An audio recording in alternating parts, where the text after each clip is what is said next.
I loved the day I was speaking in 2002 Yep. and a girl wept. Everyone cried, but she wept. And she put up her hand and she said, I'm so sorry to interrupt, but can I come up there and give you a hug?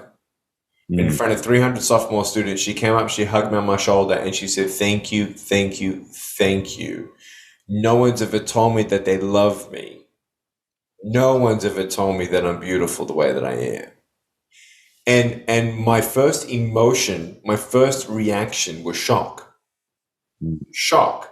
How could how could you go through up to sophomore and no one tell you that you're loved or that you're beautiful the way that you are?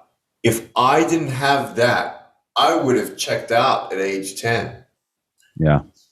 How many more millions of people I thought need to hear this? And that's when I knew I was born to be a speaker. Like I've been a podcaster for about 10 years and, we speak to a lot of people, but there's just something different about when it's on stage and live. Our stories are crafted over time. Like we get better at speaking, we get better at the telling of the story. Like I'm sure the same story you tell now is the same story, but it's improved since the first time you took it because you realize where the emotional notes are and you realize what people need to hear. And you remember to tell the crowd that they're loved and beautiful the way they are because that girl reacted like that way.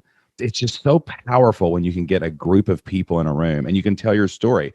And you don't have to have it's funny, like how, like someone might say, well, Nick's got this amazing story. Well, yeah, well, God gave him that story so that he could go tell it.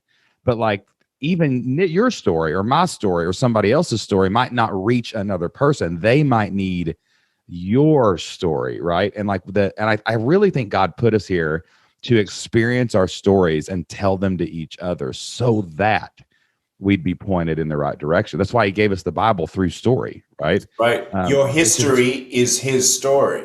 That's right, man. When you Go don't ahead, go get a ahead. miracle, be one, right? So Yeah. someone who is sexually abused, I don't know what that feels like, but if you've gone through sexual abuse, first of all, I'm sorry. I really, really am. And if you haven't gone through counseling, I really encourage you to go through counseling. I go through counseling, okay? I hit rock bottom. I've had the hardest 3 years of my life, Shane, just now. And Mm. I just came like it's an overarching arc that's it's incredible. But I went through counseling exactly a year ago. I finished my 10 hours of counseling, and just so many variables all happened at the same time. It was nuts. And it unearthed the emotions that I bottled up over the 9 people that betrayed me over the last 20 years that I never got to talk through and heal through and see Yeah. the wounds as scars.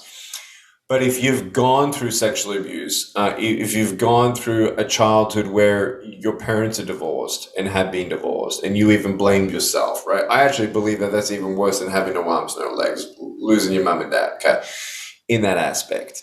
But those who've been in a divorced family, those who've been sexually abused, when you get through it, you not just go through things, you grow through things. And if you don't get a miracle, you can still be one. And then therein one day be able to be a helping hand for somebody else.